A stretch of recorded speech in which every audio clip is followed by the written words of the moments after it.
Okay, so sino ang mas nangangailangan ng nutritional supplements? Healthy or sick individuals? Sino nagsabing healthy? Sino nagsabing sick? Okay, sick. Mas kailangan ng sick ang supplements. Kaya yung mga kamag-anak nyo matitigas ang ulo, please, tulungan nyo sila.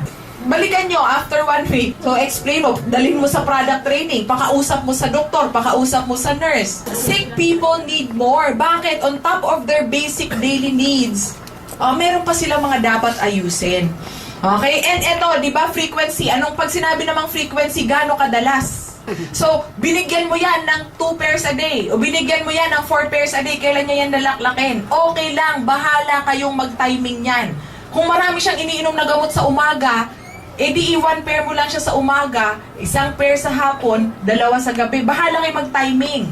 Okay? Hindi mamamatay yan. Kung halimbawa, ay, naku, dapat, 3 times a day, breakfast, lunch, dinner, nagawa kong ganyan. Hindi, okay lang yon. Di ba may mga ganun kayong fear? Ay, nagkamali ako, dapat nabigay ko pa yung omega, nabigay ko proplava, doon ako mamamatay na siguro. Hindi